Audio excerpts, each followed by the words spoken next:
Pour profiter pleinement, éteignez les lumières, mettez votre casque ou vos écouteurs, fermez les yeux, relaxez-vous.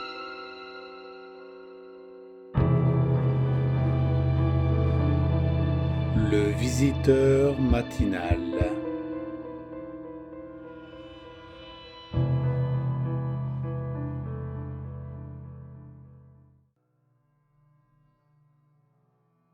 J'avais une patronne, Élodie. Un jour, nous avons eu une discussion sur l'inexplicable et elle m'a parlé d'un événement qui s'est produit lorsqu'elle était adolescente. Elle essaie de démystifier les choses folles qui se sont produites, mais elle n'a jamais réussi à le faire. C'était l'année suivant la fin de ses études secondaires, dans la seconde moitié des années 90. Elle avait 18 ans à l'époque. Son ami Benoît avait quelques années de plus, mais vivait encore chez sa mère dans leur maison. C'était dans une petite ville à l'ouest de Nantes, et la maison de Benoît avait juste assez de terrain pour lui permettre d'organiser des fêtes d'été endiablées, de jour comme de nuit, agrémentées de feux de joie.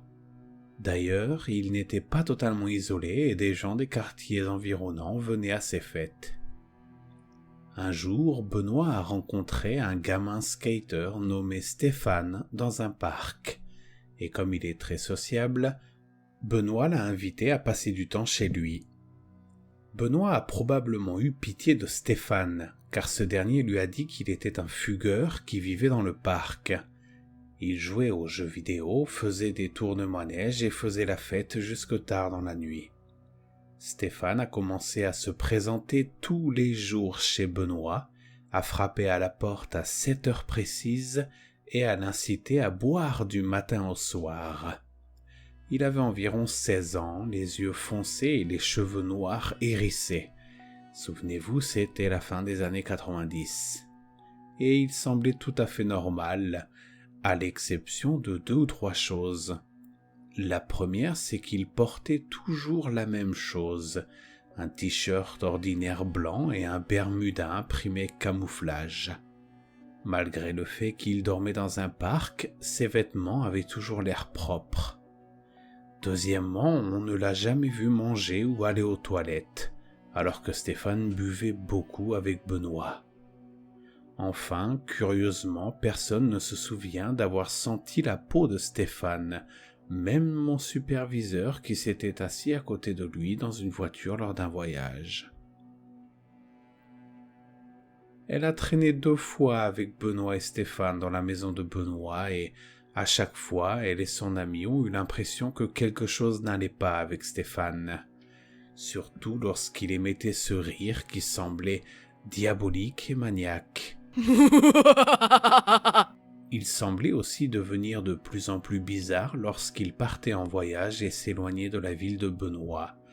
Stéphane ne se taisait jamais non plus sur la collection d'armes de son père. Finalement, l'hospitalité de Benoît a atteint ses limites.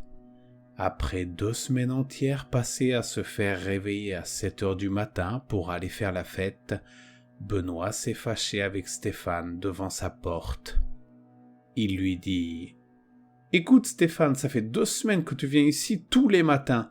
Tu réveilles ma mère qui essaie de dormir. Faut vraiment que tu t'en ailles. Reviens plus tard, s'il te plaît. » Puis il a claqué la porte. Stéphane ne s'est plus jamais montré.